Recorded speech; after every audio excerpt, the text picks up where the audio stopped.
Reg is running a minute or two behind, and let us know that he would be here soon. We have two guests. I think they have the ability to unmute themselves, but let me know if that's not the case. We are going to be joined today by the hosts of the second best podcast in FFCS, Slow Low and the Ampersand. Are you guys able to join us vocally?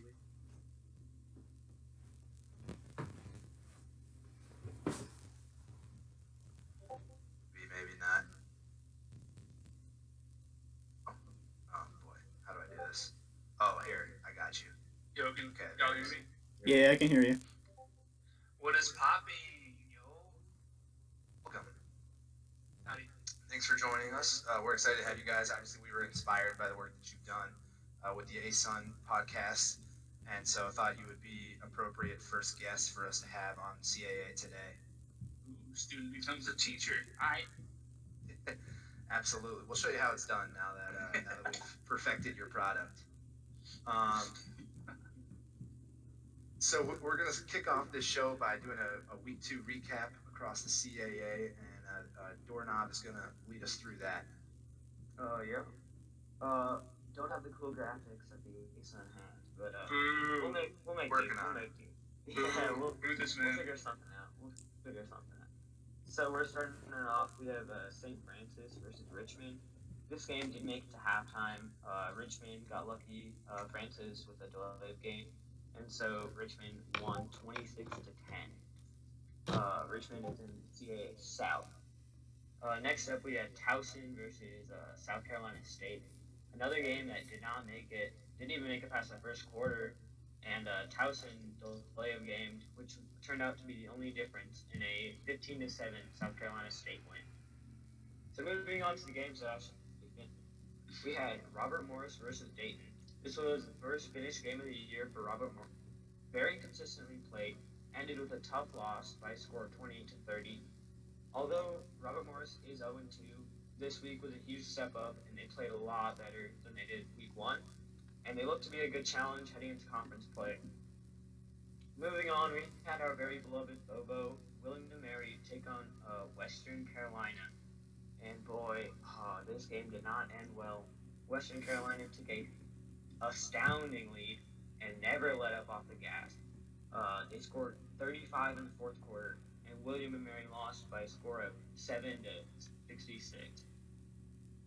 Moving on, another game in the CAA South, we had VMI versus Davidson. VMI only ended with 9.5 minutes of possession. They lost their lead in the third quarter. They ended with a loss to Davidson by a score of 26-21. Moving on, we had UCA, University of Central Arkansas, playing Morgan State. Morgan State stormed out of the gate, scoring 14 unanswered in the first quarter, and never looked back as the game finished with a 50-34 win. Another game in the CAA South, we had Furman versus Delaware. Delaware ran for almost 500 yards, but also had 5 fumbles, and a halftime deficit of 17-7, which they could not overcome, and the game ended 38-26. Next up was probably the craziest game I've ever seen. Delaware State versus Elon. We're actually going to talk about this in the stat of the week because this game was a mess. And I know Matt's going to want to talk about that a little bit. Yeah. So now we have the school that I still don't know how to pronounce, but I think it's Duquesne. Yeah, that's right. Duchesne. Yeah, Duquesne. Duchesne. Don't make fun of my kids. Duchesne. Oh, I don't want to talk about it. So this game, heartbreaker, man. So many touchdowns scored. Just points being scored back and forth. There was only one team that didn't score in a quarter, and that was Duquesne in the last quarter. Couldn't get a score, and they lost by field goal by a score of 38-35. Next up, we have my game, James Madison versus Nicholson City. I led by 5 at halftime and gave up 21 in the third quarter. I also don't want to talk about this. I was so happy to get a good week 1 win, and then to crumble like that against Nichols, it was really tough. I lost by a score of 43-27. Next up, we have Bernie.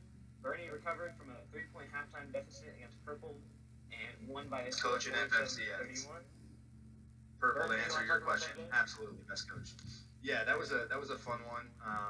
That was an incredibly close game, and certainly at no point did I expect to come away with a victory. The turning point was really we scored on a pick six, and then on the ensuing kickoff, recovered the kickoff and took that in as well in the third quarter, and that was the what turned the tide in my favor. Other than that, it would have been a Jacksonville win or a tie. So you really look at two plays being the difference in that game. Huge credit to Purple and the Jacksonville Dolphins. Well said. And then lastly, the fastest game of the week, sorry, between Cal Poly and Villanova. This game had us all on the edge of our seats, and yes, that pun was very intended. And Boo, this man, Villanova boo. led. Boo. Come on, Nick. Give me some love. Give me some love. Villanova led going into the fourth quarter, but was unable to stop Purdy on that last drive and lost by a score of 31-27. I don't know if Edge is in here. I can check on my computer.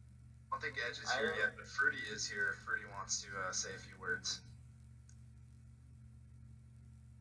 He has the ability. Hello. There we go. So it was a very, very close game throughout. I pride myself on my defense as an FCFB coach, and Edge tested that defense all the way through the entire game. And so when my offense got going, it was a barn burner in the first half, and it just came down to a few plays in the second half and the Villanova kicker. That's a good preview for our stat of the week as well. First, we'll cover the game of the week in the CAA, and I give it to this game. I think it was Cal Poly Villanova. Those of us who were watching it saw just how exciting it was. Really could have gone either way, and certainly was a lot of fun. Yeah, no questions asked here. It was definitely most fun game to watch this week. Also, in terms of coach of the week, I give this one to Morgan State. Morgan State had a big win against Central Arkansas. They're 2-0. I have them ranked this week in my coaches poll, and so Morgan State really is coming on in their first year as a head coach. So they got my coach of the week. That's a good pick. I'm gonna give it. Yeah, I think me and Matt agree here. We're both gonna give it to Bernie. Being down at half and then exploding that third quarter with a great kickoff, scoring, and then getting the kickoff return. Super well played. Gotta be Bernie. Yeah, and especially against a coach like Purple, man, that was just a well done I second half. think, and one of my predictions for the season in the A Sun to bring in our co-host here is I think Purple goes 500 or better in conference play. That's my hot take. So you can shine that. He plays in one of the toughest divisions in the entire league, so it'll be tough, but it's definitely not impossible. He's got some. He's taking his licks. I think it's about time to turn it on. I think Purple has one or two non-ranked opponents on his schedule. So certainly the toughest schedule in the country, in my opinion. All right, so moving on, we have the stat of the week. There's actually three of them this week. The first one is kicking lows. The CAA had at least 12 missed kicks because I didn't check the games that no one told us about. So I don't know if BMI or any of them missed. But I know for a fact we missed 12 kicks, and at least I think 4 of them or 5 of them were extra points. So not the week for CAA kickers. Also not the week for the CAA South, as we only had 1 win out of 6. And then we have Matt here to talk about his game because that was insane. That game was interesting. I'll just put it that way. So I went up early, 12-0. Was shutting Elon down. They had negative 10 yards until I think a minute left in the first half. Then they got to drive down and get a field goal to go, pull it to 12-3. And then things sort of went out of control. They proceeded to return the second half kick for a touchdown, and that's just the beginning. So I fumbled the ball 3 times inside their 5-yard line. One was returned for a touchdown. One resulted in a 5-yard punt, and one of them actually got me a safety. I also blocked one of their PATs and returned it for a touchdown as well. Got a 2 point conversion. They only had the ball for 6 minutes because I may or may not have chewed the entire second and third quarter by running. And I had it for 22 minutes. Elon still won. You regret that at the end of the game, looking back, do you regret the chewing? Um, yes, because I just was like, come on. This is getting. It was just. Yeah, I regret it. It was kind of obnoxious of me to do it, but it's still kind of. Oh. And then there's a whole bunch of other things, and I'm not remembering. That game had a combined 50 points in the fourth quarter. It was 17-12 heading into the fourth, and the final score was 43-36 for reference. It was Yeah, just that was an insane game. it was just every other play. So I would go down, and then Elon would return the kick up to like the 45, and then they would get a 58. I think they had five rushing touchdowns in a row of like 48, 47, 58, 51, and I think 40. I just could not Big stop 12 them. defense, maybe. Yeah. Uh, yeah, and that's all I got. Must take the win in that one. Yeah, that was also like a very good game. I mean, we were talking about it at halftime. So we were getting, I know they it was like It was like before 30 halftime we yards. only gave up like 30 yards or something like that, and then they just kind of took over, got lucky with that break after the halftime kickoff. That was kind of the turning point I see as that game. I don't know about you, but moving on, we have the player of the year, so the top five contenders. And this week's number one is jumping up from the board, wasn't on the board last week. It's the Youngstown State running back Travis Henry, who had 224 yards, five touchdowns, and only one fumble. And in week one, he had 136 yards and one touchdown and no fumbles. At our second rank, we have Delaware State quarterback Terrell Frank, who went 36 for 50, 380 yards, two touchdowns. Also had 371 passing yards and four touchdowns in week one. Third place, trending down from the number one spot last week, we have the Duquesne quarterback who threw for 288 yards and three pass touchdowns with no turnovers. Fourth place, we have also trending down is the Delaware running back who had 488 rushing yards, but also had five fumbles. And I was considering taking him off the board this week, but looking at 500 yards, basically producing the whole offense that game, I got to give him some credit for that. And then lastly, in fifth place, we have my quarterback, Gavin Clarkson, also trending down. Threw for 427 yards, four touchdowns, but also two picks. Honorable mention we have this week is a cornerback from Youngstown State with 12 tackles, four sacks. Also had a sack in week one. And then a player that dropped out of the rankings this week was Villanova's wide receiver. Well, some great play around the CAA with the NFL draft coming up. I know a lot of teams have their eyes on these guys. We're looking forward to seeing them play at the next level for sure. Next, we'll talk about the CAA power rankings. So I'm going to try and copy and paste my power rankings here to give a visual podcast. See, this might be above my technological pay grade. There we go. So I have Youngstown State on top. I already talked about Morgan State and their rise. I have them second. I have Richmond third. They're also 2-0. I have those top three teams ranked in my coaches poll this week. I have the fighting Duchesnes at fourth, James Madison fifth, Villanova sixth, Delaware seven. VMI is a surprise at 0-2 so far. I have them eighth, Delaware State nine. They've got a big battle this week with number seven Delaware. Robert Morris slides in at 10, William and Mary at 11, and Towson the 12 spot. So you've got the classic 1 versus 12 matchup in the CAA this week. Yeah, I think I'm next. Just posted mine. So once again, I had YSU at top, obviously. And then I had Richmond, then Morgan State. In the next three, I had Duquesne, JMU, Villanova. Moving down, VMI, Delaware State. And then to finish it off, bottom three, I had Robert Morris, William and Mary, and Towson. Yeah, I agree. I agree with most of that. I'm up next, so I had Youngstown State, and then I put Morgan State, Richmond, Duquesne, JMU, Nova, Delaware. I had moved Delaware State up to 8 and VMI down to 9, and then the last three are William, Mary, Robert Morris, and Towson, as they're yet to finish a game. Yeah, and something I noticed about that is every single ranking we have is kind of grouped in threes.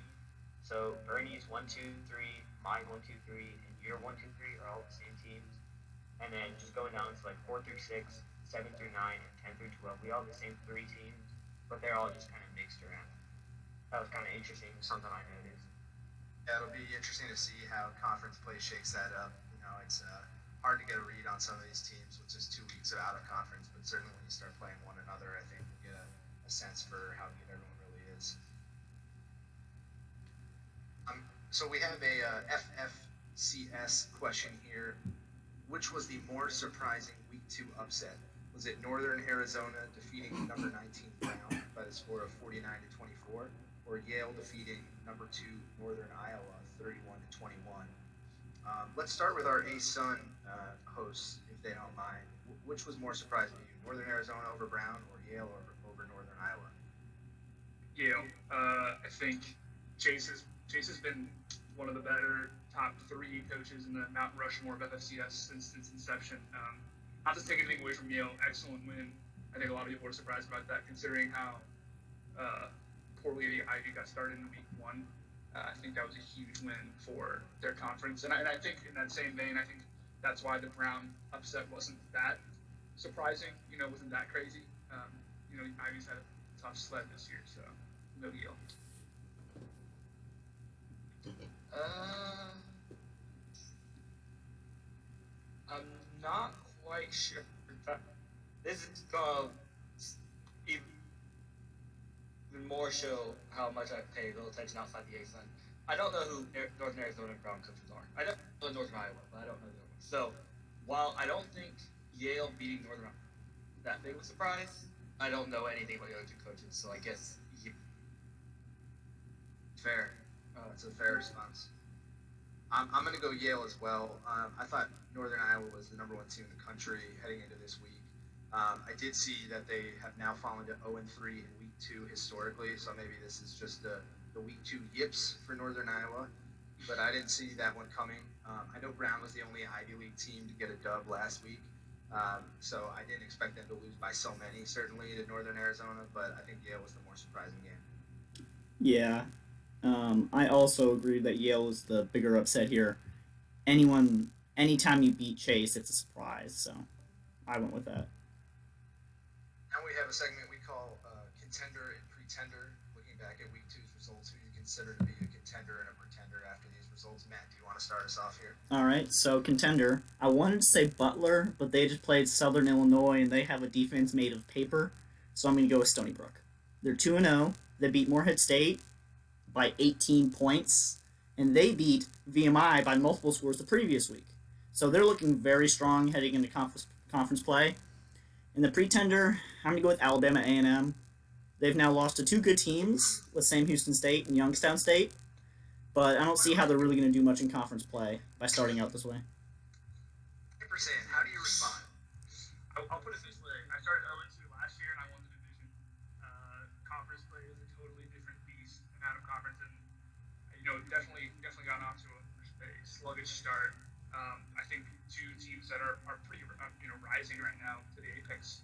I got Youngstown State, of course, and then lost to NCS in a barn burner this week. They were close games, sometimes closer than the score would indicate, but conference play is a totally different beast. I'm not setting myself up for success yet, but I don't necessarily think I'm out of the fight completely.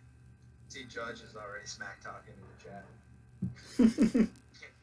Well, week 13 means that I'm going to the conference championship, though. Yeah. Okay, I think I'm next.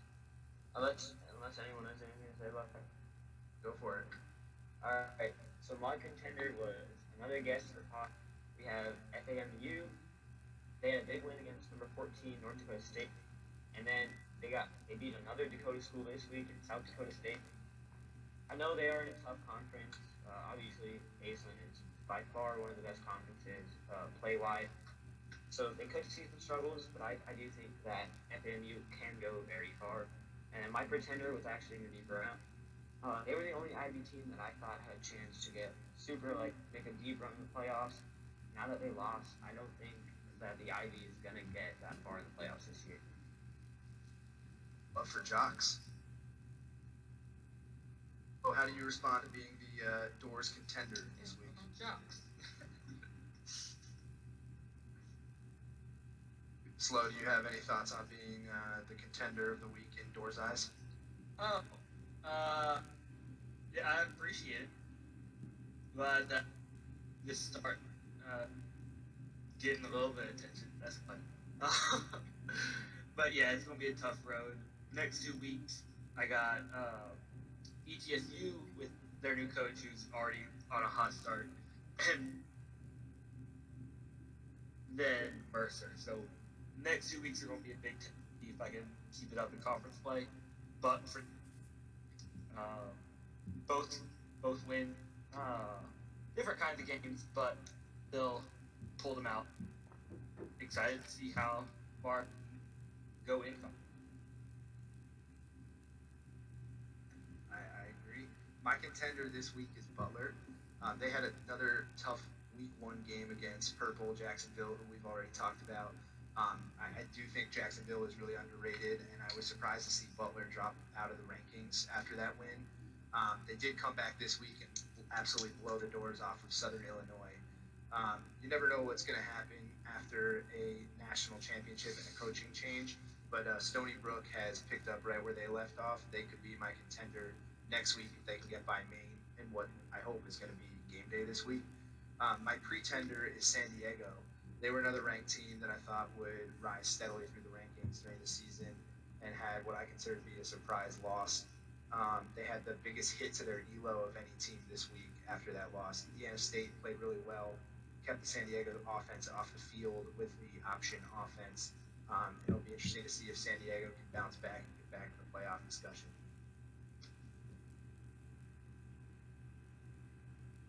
We're going to move on to week 3 at this point, preview the action around the CAA in week 3. My game of the week this week, looking forward, is Richmond against VMI. Richmond is a 2-0 team. They're third in my conference power rankings at number 25 in my coaches poll. VMI is the reigning CAA champ, but is off to an 0-2 start this season. So I think this one will be a test of two teams that appear to be heading in opposite directions, and we'll see who prevails in this one. I'll also have my eye on the Morgan State Villanova game. Similar setup. Villanova, preseason ranked team, 0-2 at this point. Morgan State 2-0, could be ranked this week.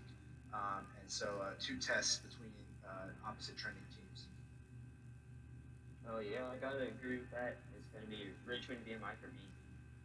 I have to look at a battle between two 0-2 teams, which is the Route 1 rivalry between Delaware and Delaware State. That could turn out to be a very good game, especially because two teams that are fighting for their first win of the season. So I'll be very interested. Yeah, I'm going to go with both you two. I'm going to say either Richmond VMI or Delaware State. An interesting thing about that game is I'll mention that later, but it's a pretty interesting contrast of offense. We're going to do some predictions for this week's CAA matchups. Our ASUN hosts are welcome to give their thoughts on any of these matchups or make some predictions as well. We'll start with the CAA guys and then turn it to you if you want to make a prediction. First game we're going to preview is Robert Morris at Duquesne. These are both good teams that could make a run and get into the conference championship game, but I think the Fighting Duchesnes get this win at home. I think it'll be close in the third quarter, and Duquesne wins by 10. Yeah, I also have it written in that Robert Morris is a very good team, and I can see them making a very good run. I consider them the dark horse of the CAA, but I do think you have a player of the year contender in Duquesne, and I think they're going to win. Yeah, I also agree that Robert Morris is a good team, but I think Duquesne wins by 7 here. Yeah, I'll bring the broom out here. I think Duquesne played a tight game versus a good Stetson school this week. Shout out to some ASUN pride. Give me Duquesne here. I think it's a bounce back win. Only the person who goes last can bring up the brooms, and I will be. So yeah, played Stetson Close, and I think they'll get a win here. We'll go to James Madison, who is playing both William and Mary.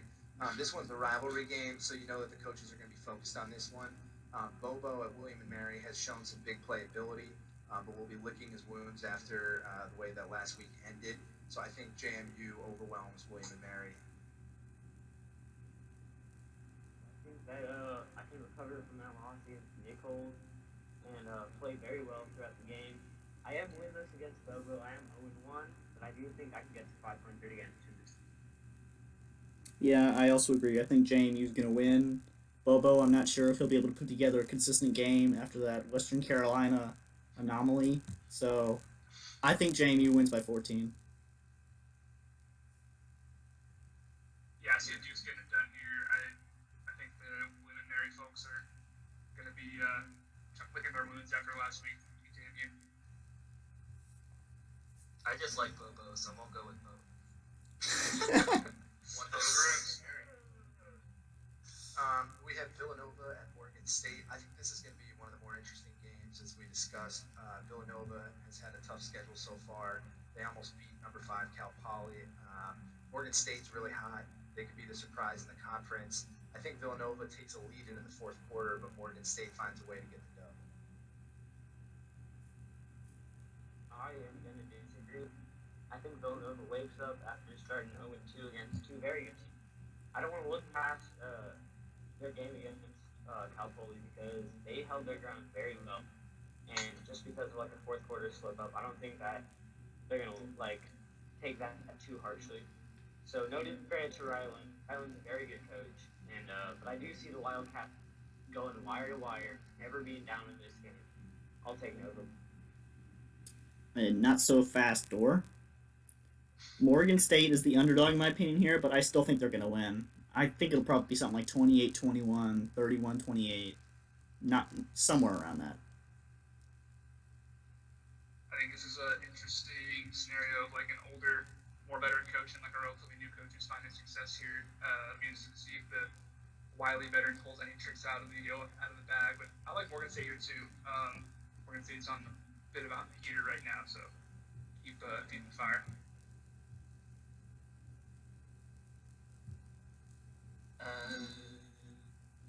I'll go Nova again. It feels like we're getting some really scientific picks from Slow right now.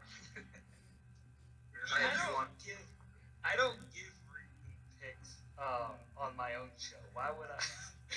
That's fair. That's fair. Edge, do you want to discuss your game? Do you have any thoughts heading into this matchup? No, yeah, I mean, I don't want to make any predictions because, some obvious bias here, but I like to think I proved myself last week against Cal Poly, so, I'd like to think, I'll be able to take this game and finally get my first win here. I saw that Fruity has you as a 14-point victor in this one. That's Fruity's prediction. Next, we'll move on to my game, Youngstown State. We traveled to Towson and take on the Tigers. Towson actually had a pretty good season last year. They did have a coaching change in the latter half and fell off a little bit. They've struggled to find their footing this season. They've also struggled to finish a game, so I'm hopeful that we can pick up the pace this week. I don't think the Tigers will have enough to hang with the Penguins, so unlike Edge, maybe I shouldn't make predictions on my own game, but I'm gonna take the Penguins in this one. Yeah, I'm going to agree with you there. Towson hasn't finished a game, and they're really not living up to what they did last year. So give me Youngstown by 20. Towson is really struggling, so give me Youngstown State by at least 28.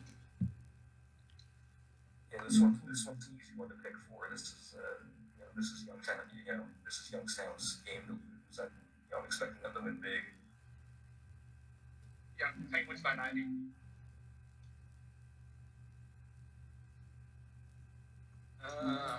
As one of the few teams to beat an A-Sun team, I gotta give respect to Youngstown and pick them. Well, it's about time. I'm pretty sure you picked against me on your own show twice this season. So.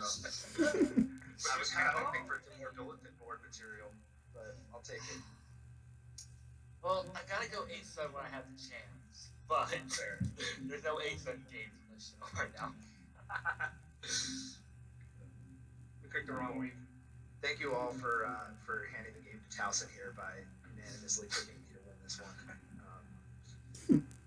Next up, we have Delaware State at Delaware. This is another big time rivalry, the Joe Biden Festival here, and both teams are coming off of disappointing results, where they will feel that they should have gotten a win. I think this one's gonna be really close. I think whoever has the ball last wins this one. I think that's gonna be Delaware, so give me Delaware by an extra point. I'm actually gonna take Matt here. Uh, they have struggled, yes, but I do think that they pick it up, and I think they win with a confident 14-point victory. That's a good pick, Dor. This is an interesting game to follow because you have my high flying, fast paced air raid offense that's averaging close to, I think it's 375 yards through the air game and 36.5 points on offense. But then our defense and special teams just forget that they're supposed to do anything. So if we can get that together and we can stop the option attack of Delaware, I could see us winning by three. It's either going to be a shootout or a defensive battle. We'll know by halftime. I have no scientific reason behind my pick except that I subbed as a Richmond's coach last year against Delaware State, so I have like a de facto rivalry in my head with the school. So give me Delaware. Uh, I'm gonna go Delaware because uh, if you're a state, that means you couldn't come up with an original name. So I'm gonna go, even though the original name wasn't much better than the state. We Yeah. got Delaware State. Lastly, we have the CAA Game of the Week, Richmond at VMI. I kind of already discussed. I think this one is going to reveal which program is for real this year. I think that VMI finds a way to win this one. They're too good to lose three in a row. So although I think it might be tied at halftime, I got VMI by a touchdown. I honestly think that my division, CAA South, is Richmond's to lose. They have been on fire these first 2 weeks, and combined with the early season struggles for VMI, I think Richmond gets a statement win for their program by score 27-10. I can see VMI keeping it close here, but I think Richmond wins 28-24.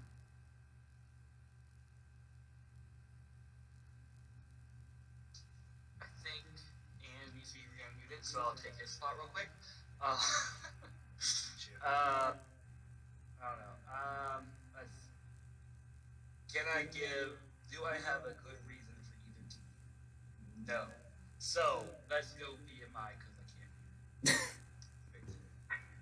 Ampersand. I'm gonna keep riding these new risers in the CAA. I think Richmond, Morgan State are the two teams that have a chance to make a big impact on their resume this week for future playoff implications. I like Richmond here over a moving in the wrong direction VMI. Right, and so we move into our last segment of the show, which is listener topics. Our first listener topic was submitted by Indiana State, who asked for a definitive pie rankings. What are our top 5 types of pie? I'll run through mine. Mine are number 1, pumpkin. I know the holidays are here when pumpkin pie is in the grocery store. Number 2, pecan. Depends on how you pronounce it. If you're going to say pecan, then it slides down my rankings. Number 3 is chess pie. For those who don't know what a chess pie is, basically like a buttermilk pie, kind of like a sweet biscuit. Number 4, apple. That's the American classic. And number 5, chicken pot pie. 3 of my favorite things. For Bernie, it's pecan, if not pecan. I'm just gonna put that out there. I disagree with the way you pronounce that. Anyways, my pies. I have ranked silk pie as my number 1. I had it for one of my birthdays a couple years ago, and I immediately fell in love. It's Oreo crust, whipped cream, chocolate mousse filling. What more can I ask for? Second place, I have chicken pot pie. I love me my savory pies.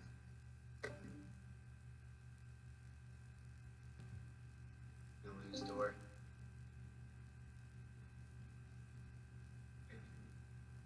Can't hear you. Disconnected there one Oh, you're good. You guys hear me? Yeah, you're Yep. good. Yeah, yeah. Okay. Yeah, yeah. So fifth place, I had pumpkin pie because Thanksgiving, you know, you know how it is. That's solid.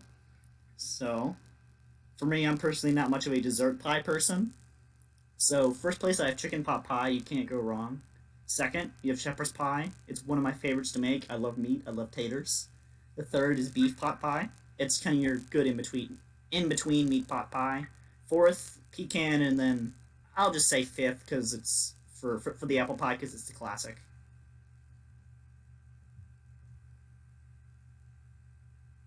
All right, for mine, I went chicken to my reason if you don't have chicken pot pie first, you obviously haven't been to Pennsylvania and had a Pennsylvania Dutch chicken pot pie because that's the best. Um, Second, you got peanut butter pie. Put peanut butter in anything, and it's gonna be up there for me. Blueberry pie, apparently no one else puts that up there, but yeah, that's the best dessert pie, or one of the best dessert pies. Then you got apple fourth. You can't go wrong with that. And then for fifth, I said literally anything other than pumpkin pie. You can get that crap out of here. Wow, wow, my number one. Oof. How about our A Sun host? Do you guys have five favorite pies? Pizza pie probably gets 5 times. I don't eat much pie, so I'm just gonna go apple at one and leave it at that. There you go, and then abstain from two through five. Yeah. So this was a question submitted. This was a question submitted by one of our hosts here. Slowlo asked, "What is the best conference in the league besides the CAA?" I think the question was really if you were going to see a CAA, then pick another conference. But I interpreted that as obviously CAA is number one. So I mean, I would say if you're going strictly by the results from 2 weeks and the coaches poll, you have to say the A-Sun. I think they probably have the deepest bench of talented coaches. I mean, to give you an example, I really think Purple could win multiple conferences out there, and Purple is going to have a tough time getting to the conference championship game, let alone maybe going 500 in conference this season. So I would say the A-Sun. I'm next. Obviously, I'm going to agree. Ranking wise, it is the ASUN. But I did add a niceness wise category. And although we do have two ASUN hosts on here listening to this, I gotta go with Fruity. I gotta go with the Big Sky because Fruity has offered to help me with my French homework whenever I need that. So just thank you, Fruity. Absolutely go. All right. Yeah, I'm gonna have to agree with you. The A-Sun. It's just a loaded conference. There's not really much else I have to say here. Yeah, I mean it's hard to say anything over the Sun. They have the quality and the activity on the server, so they've got to be up there. Propaganda is working. Our propaganda is working.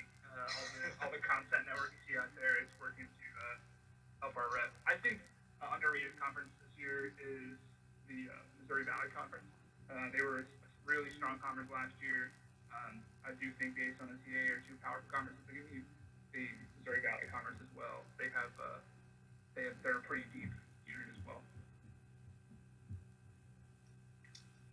Well, when I asked the question, I just said besides CAA because it'd be too boring of an answer to do the one you're in. Just like I'm not gonna pick ASUN right now because that's a boring answer. So from what I remember, and I could be off base with this because I have a terrible memory, but the AE was pretty bad last year, but this turnaround is pretty surprising and definitely, I think they're probably one of the best conferences this year so far, or second best. In terms of who I think is, besides the ASUN, any of those teams that can turn around or just bump it up a little bit because all the other conferences are around 500 or below. I think Big Sky has a decent chance to turn it around. Same with this Valley. But right now, I think besides the ASUN, eight Answers around the board. Our next question was submitted by Charleston Southern, who asked, which winless team has the best chance of making the playoffs? So I consider here also the path in conference that each team has, and I think the answer is VMI. They're the reigning conference champ, and that path is still very much in front of them. I think you would consider them the favorite in the CAA South heading into conference play, even with an 0-2 record. So I would think VMI is the most likely 0-2 team. Uh, while BMI was very good last year, I think with a win this week, Villanova has probably the best chance to win out. Obviously, except for the game against Bernie, I do see Villanova winning every other game. So I think that puts him as a very good at-large team. Obviously, two quality losses against Chattanooga and Fruity. I think that'll help boost their resume throughout conference play. I do think they have the best chance. I just want to say quick, I'm glad someone has the confidence in me because I know I don't. Nice. I mean, Here for it. Of course, man. yeah.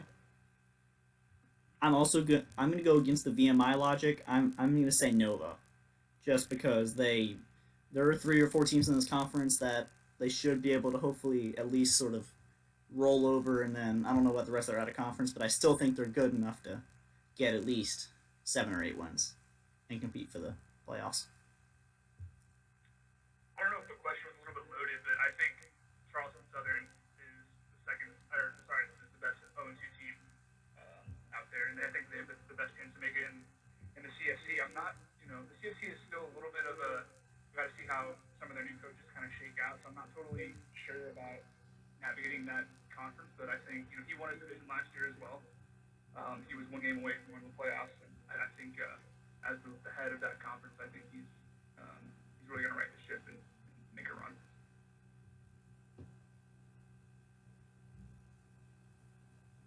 I don't know. All right, so first two 0-2 teams come to mind are, and then just like you said earlier, he's been through this before. It's not new. So, but I also think the ASUN is probably even better than last year. So that's also why I'm not. I'm pretty sure Purple's a good coach, but we haven't seen it. Uh, I think he's kept most of his games, just never been able to close out, and that's gonna help him, especially in how competitive the ASUN here. Yeah, are they going to take the knife out of my back, man? Come on. I mean, out of the first ones that come to mind, you're probably the best champ. Just because I can't think of any other good they're good on top. Or 0-10. I just checked to see if Jocks was 0-2 because Ivy had done so bad. But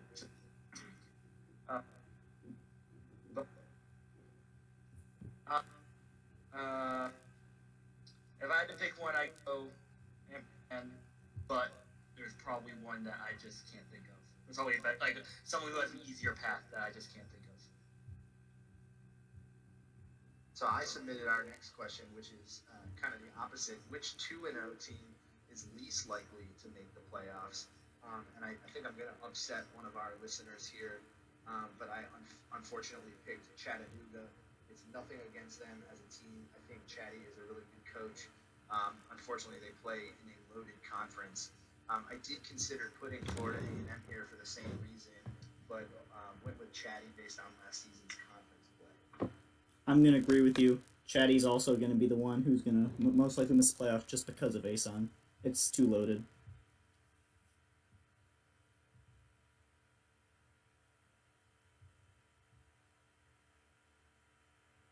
Anybody else have a thought on this one? I'm thinking he's also 2-0 and in the same division as him. But he's also one of the consistently average coaches. So with this division, there's I believe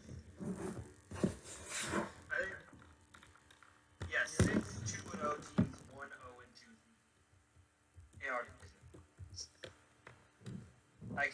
that one easily. But any of probably three of us at least are 2-0, probably four aren't going to make it to the playoffs. So I'm going to say Chatty, Campbell, but you could pick pretty much anybody in this division, and you have. I'm gonna go out of left field here. I'm gonna go with New Hampshire. They're 2-0. Not because I don't have faith in their coach, but they have been historically one of the worst teams in the history of FFCS. I don't know if they've hacked like the 2 or 3 win mark in a season yet. They're 2-0 right now. I think that is their win mark from last season. I think they have one of the lowest. They have one of the lowest Park Newman. Sorry, one of the lowest ELOs of any coach. I think they were down to second worst at one point last year. So I'm gonna go New Hampshire. I don't know if they can keep this hot streak alive. Carolina is a popular pick amongst the audience right now. I certainly think they could be considered for this dishonor as well. Um, Charleston Southern State, another question is which new coach has the best chance to make the playoffs? I went Stony Brook here. They've been dominant so far. The rest of the scrimmage is not saying no, it's a scrimmage. They do have a big test this week to show if they're for real. And they return a national championship roster, so they're loaded with 4 and 5 star FFCS players all over the place. I think Stony Brook could make the playoffs. Yeah, nothing, no disagreement here. Hugo would be very proud. Yeah, I'm gonna agree with you guys. It's really no question. Stony Brook. They've just been too good. So when you say new coach, do you mean like someone who is new to FFS or someone who's new to their school this year? Take it however you would like to. Oh, okay. I like one of the coaches, and I hate to keep circling back to this, don't want to hijack your show, but I think Nutt, the Eastern Tennessee State coach, is going to do really well this year. He was the defensive coordinator at Stanford last year, and then he finally got a full-time gig this year. He has played really well in D2 and played some in FBS last year as well. So I think he really has a chance to turn on this year at Eastern State.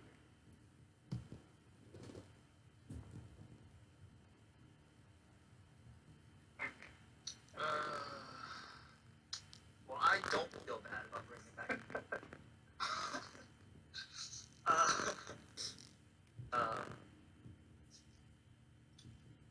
Which new team? I don't know what it is, but there's something. I've seen it multiple. Something about like Stony Brook. I think has changed coaches twice in the past 2 years. Well, that has like 3 different coaches since I've got here, and all 3 have been good. And same with like Jock's leaving, Bethune Cookman, and then Taylor taking it over. So, I don't know what it is. Teams just getting good coaches, like no matter who it is. I guess I think if Stony Brook gonna go in, like they've already gotten off to a good start, and it looks like they could easily. I don't think they'll win the championship with Cleveland, but they could. It looks like they could reach it. Playoffs again. But yeah, I don't know what it is about that phenomenon. I've seen it. It's just a coach leaves, a good coach leaves, and a brand new person comes in. They're amazing going. Like I don't know what's happening.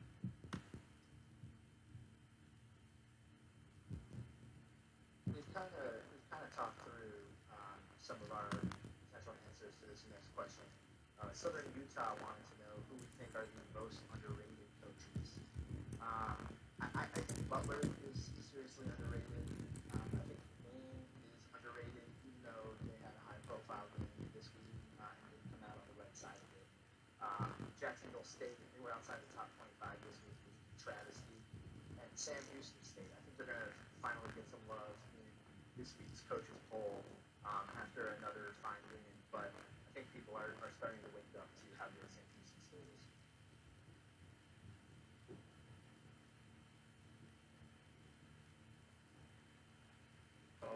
Yeah, I agree with that, but also I put Richmond as my answer, just because in week one. Richmond had less votes than I did in the coaches poll. They won in week two, and so I do think they're a pretty underrated team. I agree with you that Richmond is good, but I still think Sam Houston State slept on. So I'm gonna go with them. They've just beaten two good teams in a row. Yeah, I'll keep it in the same vein with Houston State. I played a game against him last week. He's he beat Montana State week one. He last week, due to the advance from last year. I think he's going to make a tear. I think there was another team that no one's really talking about and has quietly had 75 points to their coach zero this year, and that's Northwestern State in Southland. They've won each game by at least 20 points against pretty solid Sac State team, Big Sky.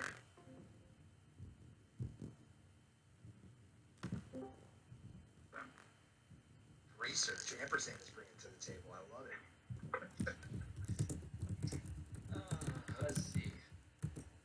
I'm not sure about Jacksonville State being underrated.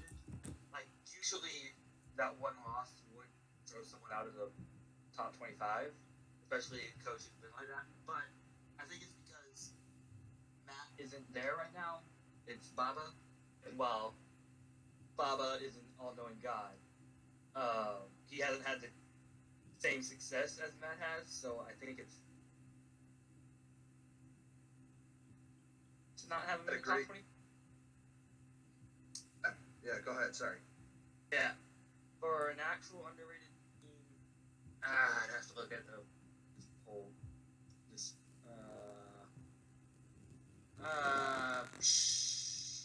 Wouldn't want to force you to actually look at any research after this podcast blows over. Yeah. This is the effort that was prime time Henny this last year. Yeah. I'm Just definitely keep firing from the hip, and we'll see what I'm happens. always the most unprepared person in any of these. How am I exposed? I've always been like this. You guys just don't pay attention.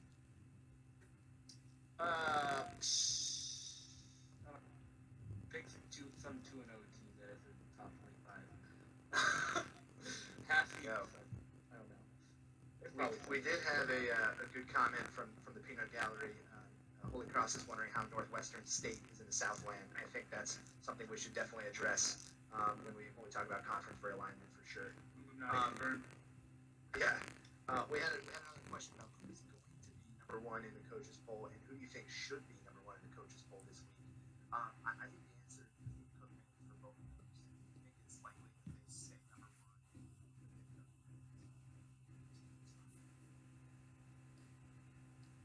Oh yeah, it's definitely the David Cookman. And if you think otherwise, you should get checked out. It's Pilo. There's really no questions here. It's Bethune Cookman. Yeah, I think it'll be Bethune Cookman, but I also think Mississippi Valley takes a good shout. I'm going to, although Pello, I think, deserves to be number one, I'm going to give a dark horse vote here. I think Kennesaw State should be considered for the number one votes this week, beating a really good Harvard team, beating a really good South Dakota State team. I think they judge really a big shot at being number one, just not this week. Or does everyone think that Northern Iowa will fall in the polls? I think still top 10. That's probable. People like Chase don't fall that far when they lose, especially early in the season. Like when all you have is last season.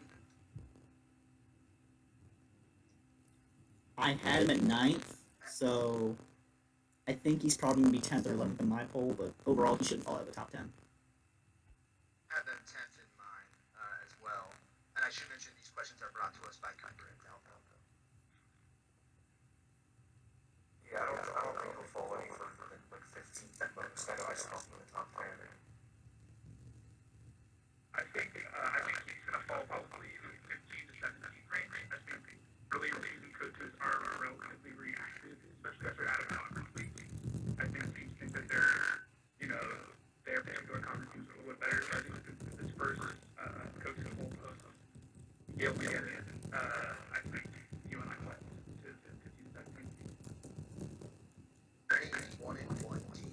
overall have been impressed by is just another submission from Falcon. I'm going to go with Elon, the team I just played. He was so lost in the first half, but once he, I guess, figured me out, he's a quick study. He is really good.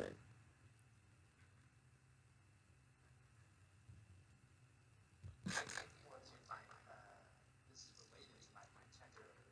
This is the team that played San Diego. I'm going to say Indiana State.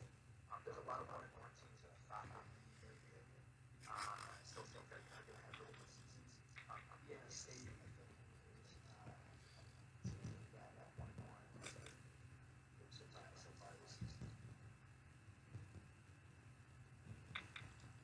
I know this will be a particularly hot take right now, but I like Navy. I know they lost to Campbell in devastating comeback, but I've forgotten that you need Jackson State shut them out at home week 1, and a loss a top 10, top 6 team. I think Campbell is not a bad loss on the resume.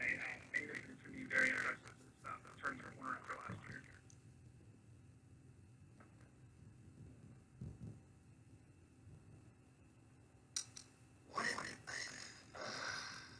Well, but we'll stick with the AFC 5. I think there's only one team in the AFC, which is Jack. But I also think, I don't think I think impressive for Jackson State. Outside is the one I can think off the top of my head. I don't care if it's outside I want slow, unfiltered opinions. Okay, if all slow thinks about it, based on teams, that's what we want to hear. I'm going with it. Outside the AFC, the only one I can think off the top of my head is John. Like, yeah, that's not impressive for her. Danny also 1-1. Yeah, man. I don't know how good Danny is, so I don't know who he's going on. So I don't know if that's Chase is also 1-1. impressive for him.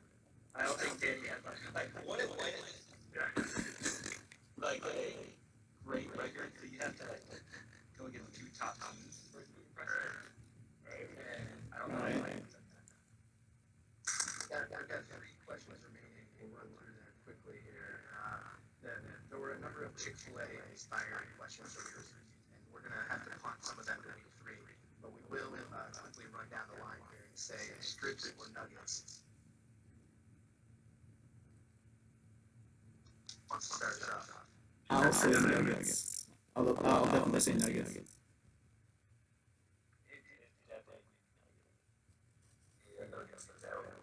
The nuts.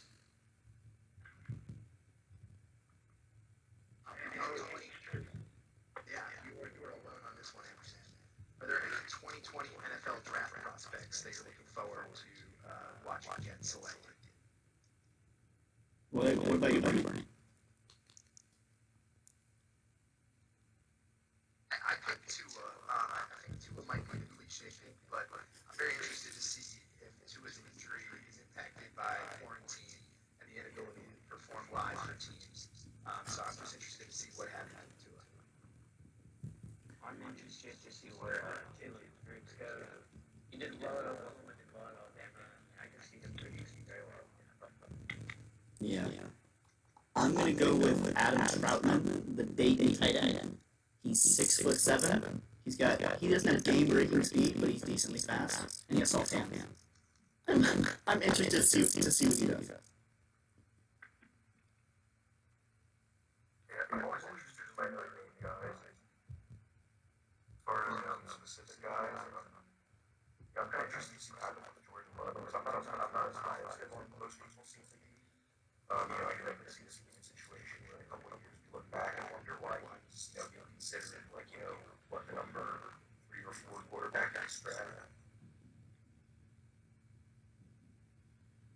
I'm excited to see where this slew of potentially elite wide receiver talent goes, especially the 2 guys from Bama who are very unique. Ray and Drugs, I think is what they are. I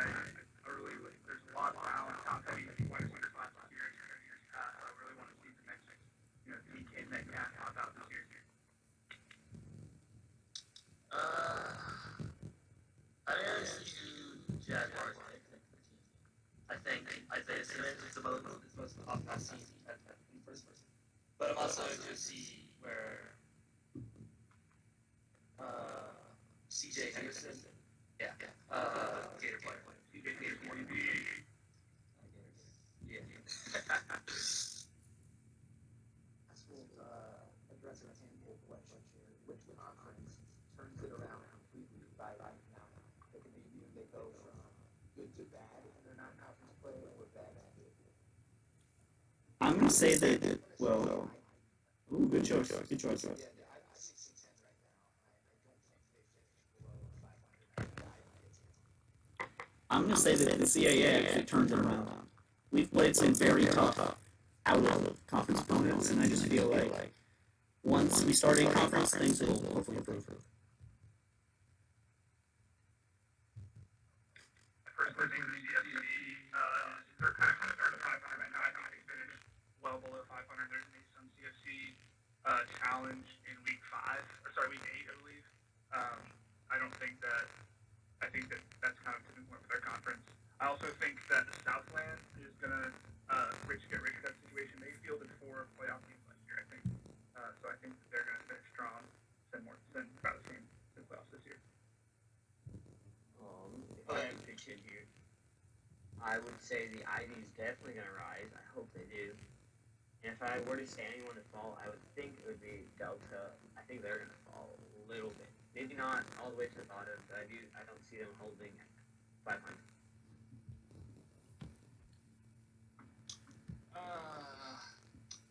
Ivy, obviously, one. Well, kind of. It'll be how the bottom half performs. I think the top half, like Yale and all them, will turn it around in the second half. Get themselves give the rest of the conference. Worst coaches in the conference can.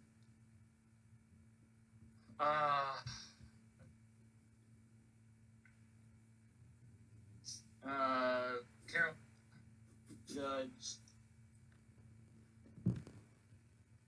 mine with that, except I was only here today. No, but bunch of games against the A-Sun, and with the dominance the A-Sun has had in so far, while we might not be as dominant in the second half, I don't think we're all complete. So I'm assuming Carolina a decent amount of losses. Those. I also think the Dick will be back on the up.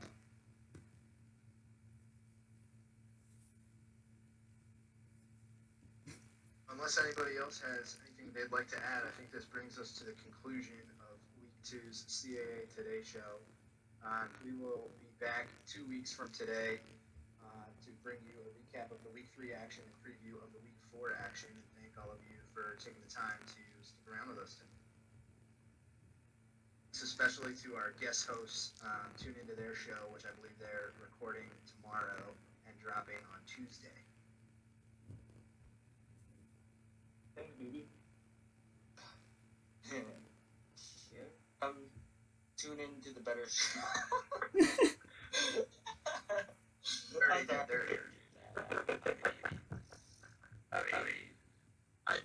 better show now seems way too difficult.